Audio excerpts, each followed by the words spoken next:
Welcome to the Divine Play Podcast, a practical guide to living with joy.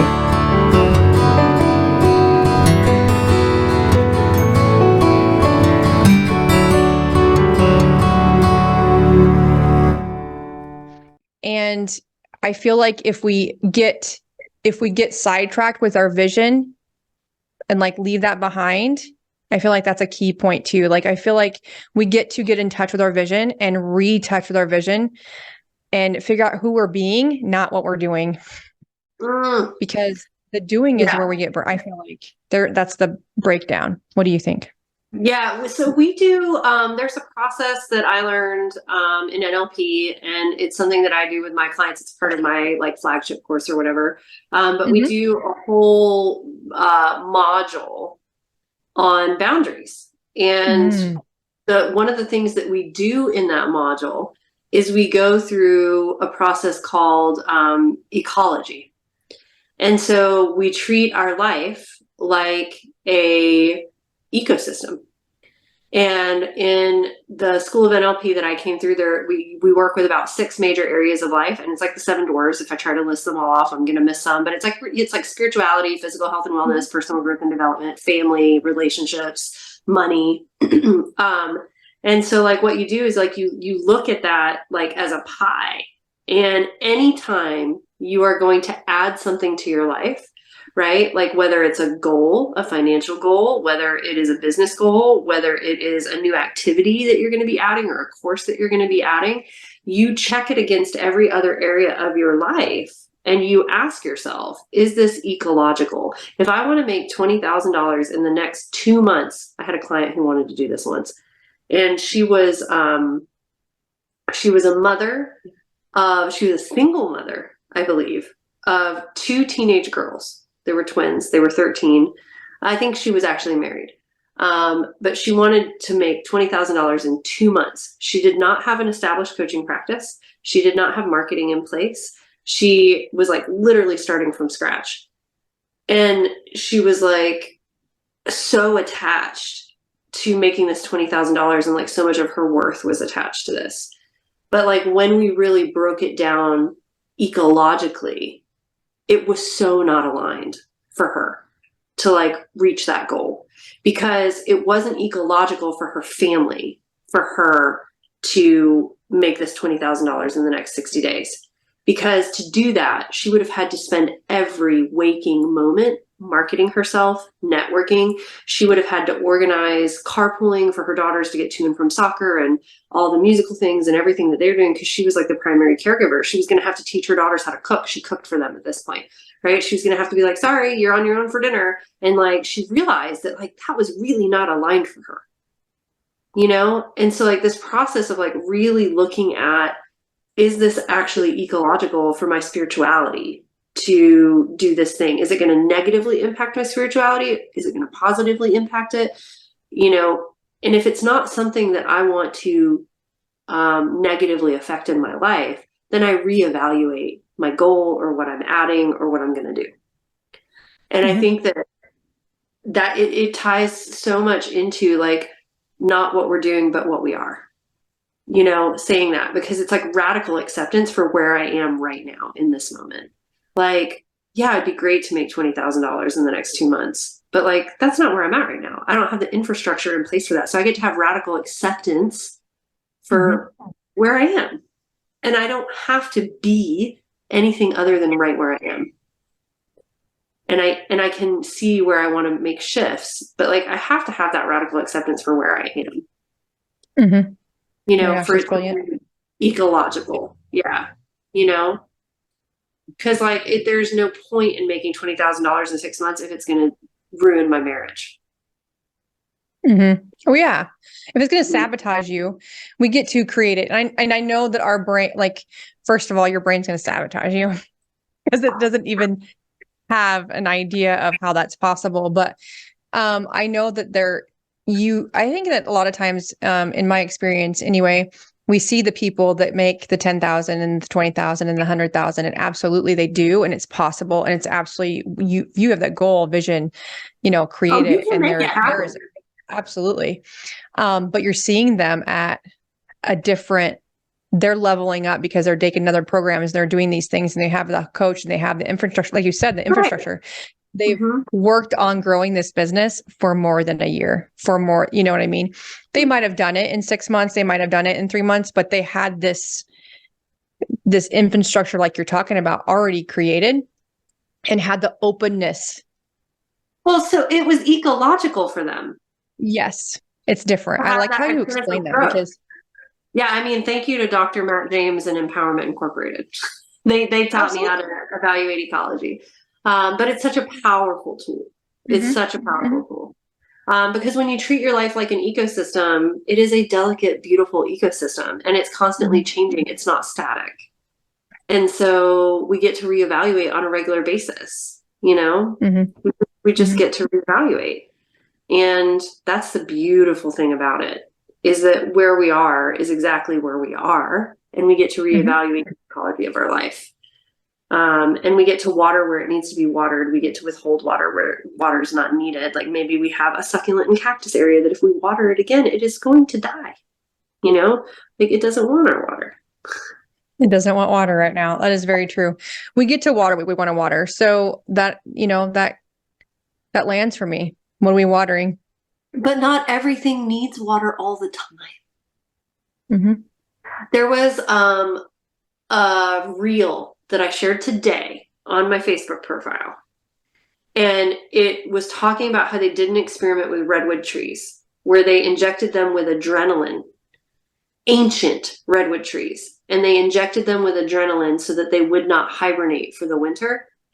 They died within a year because they did not have a season of wintering. That season of wintering is essential for the health of the redwood. It has to hibernate. That is so interesting. I feel like we all have that. We can't grow. We cannot have a spring in the winter. No. Like, and they were talking about how in the West we have this like chronic, like just consistent state of like feeling like we need to be in spring, right? Like everything needs to be watered. Everything needs to be growing. Everything needs to have new growth. No, screw that. No, it doesn't. I need to winter right now. I'm wintering. I'm sorry. I can't come to your party because I'm wintering. And then people will just be confused and they'll be like, oh, like, are you fair? Yay. I'm hibernating. I am wintering. There is not cultivating happening here because I'm choosing me and my mental health and my capacity to my vision of what I wanted to create. My vision for myself is health, healing, vibrancy. Your first year of being married, good. Having and I'm over here wintering right now, and it's so good. Like letting go of stuff and not adding anything new. Like I don't want to add adrenaline to my redwood because I would like to not die next year. No kidding. Oh my gosh, I love that. I need to check out that reel because that is fabulous. I'll tag you on it. Absolutely, really please do. I bet it is. There's been so many good little nuggets that have been posted lately that I'm just like, oh yes, that. Oh yes, some more of that. I love it. I love all the inspiration. And it is gratitude month. I think I always reboot my gratitude practice in November. I don't know about you, but everybody talks about gratitude in November. I have not. Oh my gosh, we get to be grateful. And it is a practice. And I feel like absolutely you are. Yes, absolutely. And we are grateful. I'm grateful. First of all, I'm grateful for you. I'm grateful for this podcast. I'm grateful for this community that we have and that we're building and the followers, because we do have amazing followers already. And I'm so excited about that. Put your grateful list in the comments. Put it in the comments. I want to see it. Comments. Put your grateful. Yes, absolutely. And I feel like we get kind of, again, like, oh my gosh, I haven't done this in 3 months, so I can't do it. Wait, what? It's a gratitude. Like all these people are like, I haven't done this for 3 months, or I haven't done this for 6 months, or I did it last November. And so like, I'm not perfect at it. So I can't like start again. No, we can do the gratitude thing anytime. So we got sidetracked. We were wintering. You were just wintering. You're not bad at gratitude. You were just wintering. I feel like you can pick it up whenever. You can pick up journaling. You can pick up your meditation practice whenever you want because it's a practice. We're not talking about perfection. Yeah, girl. My daily practice has been a stop and go, like false start experience for years before it became a daily practice. Absolutely. Years. And I still fall off the wagon. I don't even know if it's really is it really falling off the wagon? I feel like it's just I feel like we probably just don't do it with the intention that sometimes we just need it to be an intense or intention. I actually had a teacher tell me that years ago. She's like, stop making it so masculine. I was like, ow. She was like, to be rigid about your practice, whether it's gratitude or meditation or yoga, to be rigid about it. It's like, it's such a masculine approach. Whereas if you allow yourself to be in the feminine, right, that softness to it, like it can come and go. It can ebb and flow. Right? Absolutely. So what if like your gratitude practice was like just enjoying where you were? Right? Facts. Smiling, leaning in, experiencing it like in real time, being present and smiling and being like, I saw this, I'm here, I'm witnessing this, I'm experiencing all of this. That's complete gratitude because it's being in the present. That's what I feel. And I have to throw this out there too, because a lot of people out there, right? Like they're having a shitty Thanksgiving. Maybe they lost somebody. Maybe they're in the middle of a breakup. Maybe they lost their job, like whatever it is, right? And so it's also too, like not always about smiling and being grateful. Whole different podcast, but on the cruise, right? I had this epiphany that I was breaking up with Latin dance. And I went back to my cabin in the middle of this cruise and I ugly cried for an hour and a half. And it was shitty. And I was ugly crying and I was weeping and I was still really grateful in that moment. I was like really grateful that it was happening and grateful for the awareness and grateful for the full spectrum of human emotion that was coming through me, even though it felt like shit. So like, I don't think gratitude and difficult emotions are in opposition to each other. I don't think they have to be. I think sometimes people think they are. And they're like, oh, I'm such a downer. You know, I'm such a party pooper. You know, it's the month of gratitude and I just don't feel like everything's shitty. Be gratitude for the fact that you're not dead and you're feeling the shitty, right? Like you don't have to smile about it. But like they can coexist, I think, too. The human experience. Yeah, I digress. Sorry. That went a complete different direction. Squirrel, sorry. But I think it's like real talk though, right? Like It is. So many people, like the holidays are freaking hard, man. Like the holidays aren't like, you know, sunshine and fucking rainbows for everybody. Like some people are like in it right now. And I think we can be grateful and be in it. Absolutely. I think the best part of gratitude is to be able to be in the journey and still be grateful. And the journey is even if things are hard, we can still find something in our day, something in our core to be like, we're getting through. We're doing this. Mm-hmm. I'm not dead. I have my muck boots on, maybe. Yeah. Like I'm still feeling this, which means I'm still here, right? You know, and we get to like crawl if we can't walk. That's right. Sometimes you just gotta literally drag yourself across the carpet with your fingernails. It's okay. It's okay. And if you're having the most amazing, fabulous Thanksgiving and Christmas holiday, I am so excited for you as well. Like I just wanted to bring to light, we just wanted to have this conversation because everybody's experiences are different. And energy matters. We both work in energy. So many people in the world are feeling the energy of other people's, and there's just so many dang emotions that come through this time of year. And so we would love for you to feel joy, to be able to create joy and life and be present in your family as much as you can be. And that is choosing you and choosing what you're subscribing to and hibernating if you need to. And maybe you need to sit on the couch with your hubs in a nice warm Christmas blanket and just be your own dang self and not in the big group. And that's okay too. So, or basically do you and skip the burnout because it doesn't feel good. No. And yeah.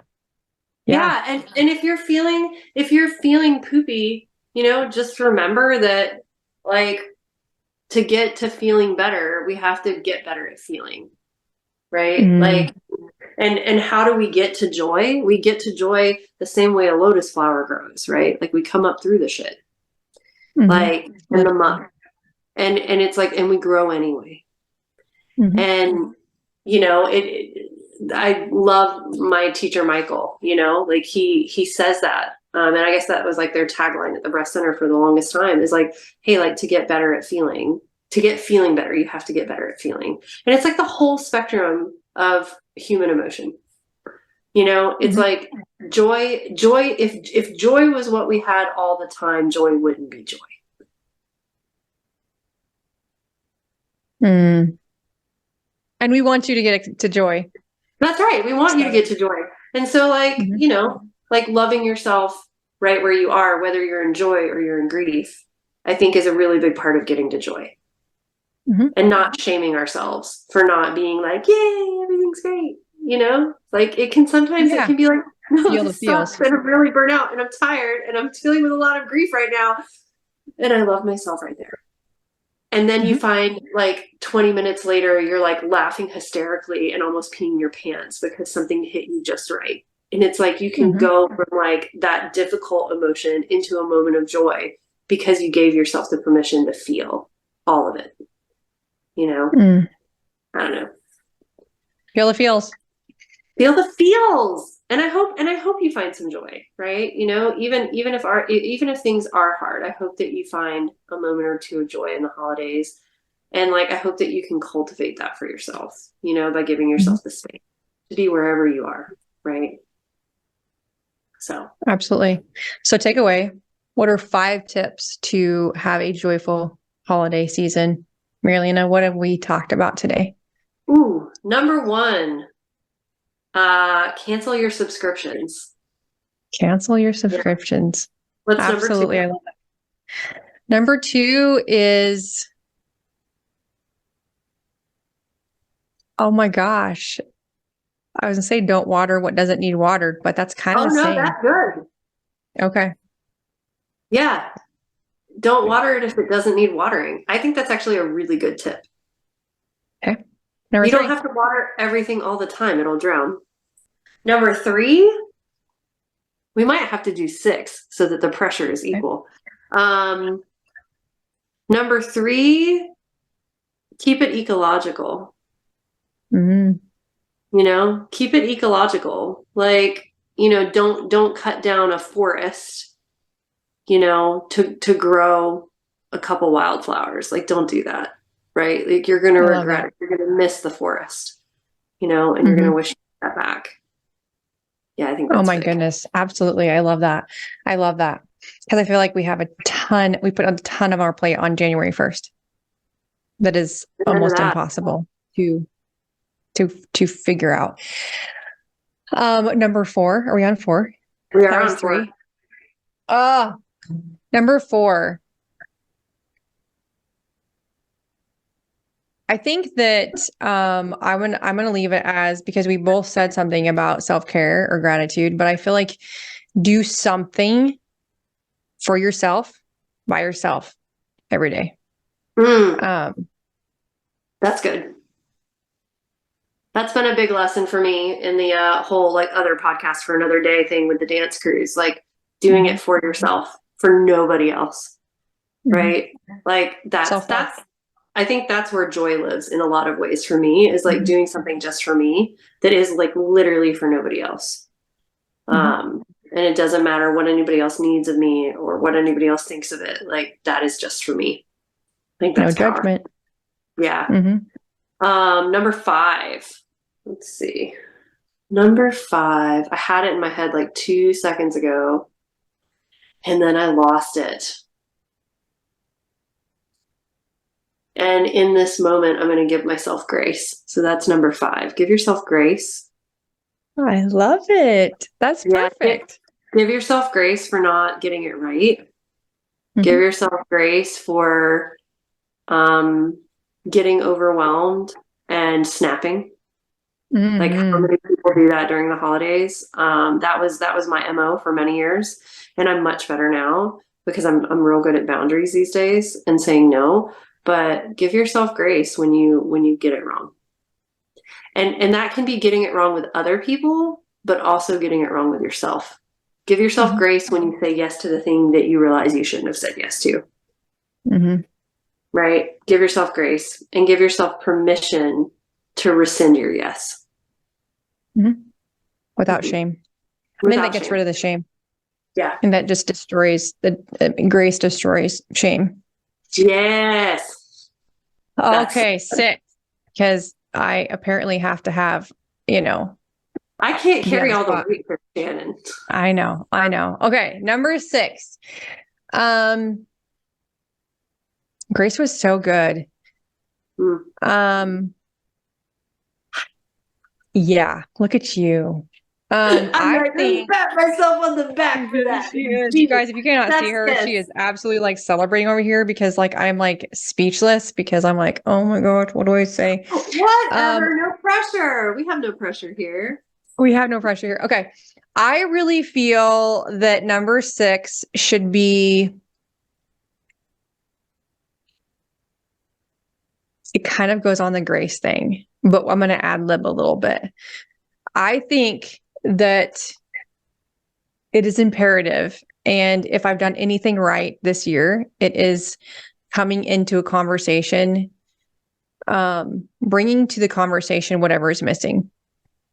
And so that's what I would invite. What if everything was neutral? And if you have this feeling, like what if there's no shame and blame in anything and it's all neutral? Expect neutrality. Do not expect breakdown. Do not expect negativity. Do not expect a compromise having to be or a conflict with your brother or sister. Expect neutrality and bring to the room what is missing. Because what? Go ahead. No, you go ahead. Go ahead, finish. I just think possibilities. You will be surprised. Yeah. So my mom called the expectation of conflict or whatever, she called it the self-fulfilling prophecy of doom. Right? So like avoiding the self-fulfilling prophecy of doom. And like you said, it opens up possibilities because when you walk in believing that there will be a conflict, you're going to act as if there's going to be a conflict, which is going to create the conflict. Mm-hmm. Right? And so I think that's huge. Like expect neutrality. Oh, I love that. So this is 7. We just gave them a bonus. So expect neutrality, right? I think create space for neutrality too, right? It's like if you walk in with like this creating space for neutrality, it does open up so many possibilities. And then I feel like bring to the conversation whatever is missing. That is number 7. So talk about that a little bit. Bringing to the conversation what's missing.